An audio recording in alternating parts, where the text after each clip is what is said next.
Selamat datang di channel Vince and Gadget. Nama gue Vincent dan ini adalah Gadget. Jadi adalah nama channelnya Vince and Gadget. Kita langsung ke topiknya adalah bookshelf speaker dari TNV atau Tonet and Fender Kerbis. Ini ya, kalau ada yang kuning-kuning dan kayu-kayu di bawah, ini fungsinya untuk apa? Ini adalah barang jualan gua. Jadi gua jadikan display. Kalau misalnya yang tertarik dengan tatakan speaker ini, linknya ada di deskripsi. Fungsinya untuk apa? Nanti gua akan bikin konten khususnya. Jadi langsung ke topiknya aja. Tonet and Fender Kerbis. Kalau di dalam kotaknya sendiri, itu adalah speakernya sendiri, ada konektor dari speaker kanan ke speaker kiri, ada kabelnya untuk colokan listrik, dan kabel audio jack to RCA. Dan speaker ini waktu pertama datang sudah dikasih mesh untuk pelindung, bentuknya kayak gini. Cuman gue udah tau lah, orang yang beli TNV Kerbis pengen beli kuning-kuningnya ini, kalau ditutup semalah jadi jelek. Secara spesifikasinya, speaker kiri adalah speaker aktifnya, bukan speaker kanan. Jadi speaker kiri yang punya knob untuk volume, untuk treble dan bass, dan di bagian belakangnya dia punya connection untuk RCA, tombol on off, colokan untuk kabel power, sama tombol port untuk stereo. Jadi lo kalau punya kabel audio jack to audio jack, itu bisa langsung pakai kabel itu, nggak harus pakai kabel RCA to audio jack dari Tonet and Fender-nya. Untuk kabel Tonet and Fender-nya sendiri yang dari audio jack to RCA-nya itu sudah cukup bagus. Untuk build-nya sendiri ini kokoh, bahannya itu kalau nggak salah HDAA. Dan untuk speakernya sendiri di bagian atas ada tweeter atau mungkin driver bagian high-nya itu seukuran 1 inch. Dan ini untuk driver di bagian mid dan low-nya itu ada driver sebesar 5 inch. Jadi 1 dan 5 untuk speakernya sendiri. Untuk di speaker kanannya nggak ada apa-apa, cuma konektor dari kanan ke kiri, dan biasanya lebih enteng karena dia speaker pasif, hanya menerima sinyal aja, tidak ada konektor atau knop-knop untuk pengaturan suara, jadi nggak ada amplifiernya. Untuk speakernya ini punya fitur Bluetooth, jadi bisa pakai kabel, bisa pakai Bluetooth, dan di bagian bawahnya sudah dikasih kaki karet 4 di setiap speaker untuk menahan getaran yang dioper ke meja misalnya. Yang bikin menarik dari speaker ini sudah pasti drivernya yang cukup spesial atau mungkin eksklusif adalah bahannya dari aramid fiber kalau nggak salah. Jadi ini sebenarnya bentuknya bertekstur seperti kain atau Kevlar, warnanya kuning dan di tengahnya ada hitam. Kita langsung tes ke bagian suaranya.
Oke, itu adalah bagian suaranya. Gimana menurut lu? Kalau menurut gue ini cukup menarik. Jadi sebelumnya gue udah pernah pakai speaker Edifier R1280T, Edifier R1700BT, sama gue sempat pakai DS5A, dan pakai speaker ini bisa gue bilang juga speaker yang cukup ideal untuk gue suaranya. Jadi suara bassnya tidak terlalu over, dan highs-nya masih tetap kedapetan. Jadi suara clean ngecering jernihnya tuh masih kedengeran. Ditambah lagi untuk tombol volumenya ini bisa diatur, dan suaranya biasanya konsisten, tidak ada yang nanti bassnya tiba-tiba jadi naik, tiba-tiba treble-nya jadi naik. Volumenya benar-benar linear untuk pengaturan suaranya. Dan untuk tombol treble, knob treble dan knob bassnya, ketika bassnya gue putar sampai mentok, itu bassnya tidak memakan vokal sama sekali. Dan ketika bagian knob treble-nya diputar, ini benar-benar memunculkan suara vokalnya. Jadi instrumen-instrumen lain tetap stabil, dan dia vokalnya benar-benar tiba-tiba muncul ketika waktu diputar. Amplifiernya si TNV ini suaranya benar-benar balance, dan bassnya ketika dinaikin bassnya benar-benar clean, nggak over. Dan kalau treble-nya dinaikin juga tetap clean, nggak ngemakan instrumen lain. Untuk ciri dari suara speakernya, bisa gue bilang ini adalah jauh benar-benar V-shape. Jadi suara soundstage itu bener-bener luas. Suara vokal itu bener-bener agak ngelebar, jernih dan ngelebar. Bassnya ini bener-bener boomy. Cuman kayaknya didesain sama TNV atau TNV Kerbisnya ini, suara bassnya ini empuk, jadi nggak terlalu punch. Bassnya itu besar tapi halus karena soundstage-nya yang luas juga.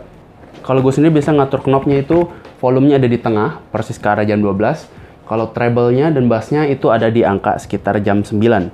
Karena kalau bisa diputar sampai mentok bisa aja, cuman menurut gue suaranya terlalu seperti gain-nya dinaikin, jadi suaranya meriah, tapi entah kenapa capek didengarnya. Kalau misalnya di arah minus atau mungkin 0 di knobnya ini, suaranya terlalu mandek kalau menurut gue. Jadi gue kalau naikin sedikit di angka jam 9 di bass dan treble-nya, suaranya cukup ngejernih, cukup meriah, tapi juga nggak terlalu bikin capek di kuping. Ini personal pribadi, cuman biasa juga beberapa musik, kalau memang gue lagi pengen EDM, bassnya pasti gue naikin, tapi kalau misalnya lagi pengen dengerin suara musik-musik vokal, sudah pasti treble-nya gue naikin sedikit. Udah, itu aja. Kalau secara speakernya, apakah gue sangat merekomendasikan? Sangat merekomendasikan. Harganya berapa? Terakhir gue beli di harga 2,2 juta. Untuk harga terupdate gue tetap taruh di link deskripsi, karena siapa tahu bisa jadi lebih murah, bisa jadi lebih mahal dari waktu gue ngupload sekarang. Untuk minusnya apa dari speaker ini?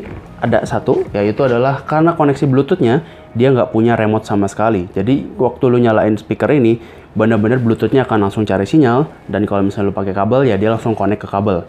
Cuman Bluetooth-nya dia akan tetap terus-terusan cari sinyal. Terus-terusan kalau cari sinyal, risihnya seperti apa? Di bagian atas speaker ini, di bagian knobnya ada tombol LED. LED ini untuk memberi informasi ke apakah ini lagi mencari sinyal atau connect. Jadi kalau lagi nyala dia akan kedip-kedip warnanya biru hijau untuk mencari sinyal Bluetooth. Kalau sudah connect Bluetooth dia akan jadi konsisten warna hijau atau warna biru gitu. Kalau lu yang OCD pasti kalau ngeliat kedipan lampu ini akan cukup risih. Buat lu yang suka pengen pakai speaker di bagian desktop aja gitu misalnya. Tapi karena dia akan mencari sinyal, lu jadi akan sangat risih dengan kedipan lampunya itu. Poin kedua, karena dia mencari sinyal, entah kenapa jadi dia ada suara statik. Suara seperti itu.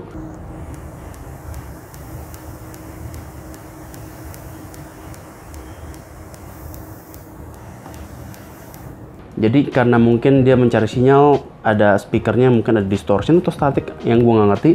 Intinya kalau ngedengerin musik dari kabel dan Bluetooth belum ke-connect kemana-mana, dia akan keluarin suara statik yang kurang nyaman didengar. Sangat-sangat kurang nyaman didengar buat kita para penyuka musik atau mungkin cukup sensitif dengan bagian suara. Solusinya gimana? Ya tentu sudah pasti connect ke Bluetooth. Gue sendiri kalau ke PC di belakang gue sudah pasti colok ke kabel untuk suaranya yang jauh lebih baik. Bluetooth-nya juga gue nyalain di PC gue. Jadi begitu gue nyalain dia langsung connect ke kabel dan connect ke Bluetooth. Abis itu suara statiknya akan hilang. Atau mungkin misalnya lu connect ke handphone juga nggak masalah. Jadi poin yang perlu diperhatikan kalau misalnya lu punya PC dan beli TNV Kerbis ini, pengen pakainya fitur kabelnya doang, belilah Bluetooth untuk PC lu dan connectin ke speaker ini. Kabel dan Bluetooth suaranya apakah berbeda jauh? Secara teknikal suaranya sebenarnya sama, tapi untuk faktor wow-nya atau jernih-jernih di bagian definisi atau detail bass sama detail highs itu agak hilang di bagian Bluetooth. Itu mungkin karena koneksi Bluetooth-nya atau mungkin receiver Bluetooth-nya yang kurang mumpuni atau mungkin kuping gue yang sudah semakin terlalu sensitif. Jadi kalau gue sendiri lebih suka pakai kabel, ditambah lagi kabel yang dikasih sama TNV tadi sudah gue bilang sudah gold plated, suaranya sangat bagus. Oke, gue rasa video kali ini cukup. Kalau misalnya ada pertanyaan yang belum kejawab di video ini, boleh komen di bawah. Kalau misalnya suka video ini boleh like, nggak suka boleh dislike. Share ke teman-teman lagi cari bookshelf speaker, ini bisa jadi pertimbangan. Gue suka banget, warnanya nyentrik, suaranya juga sangat cocok. Mungkin buat beberapa orang ini sangat cocok juga. Kalau misalnya tertarik dengan produk ini, bisa beli link di deskripsi. Kalau misalnya suka video-video di channel yang gue buat, boleh bantu subscribe. Gue Vincent, thank you for watching. Sampai ketemu di video selanjutnya.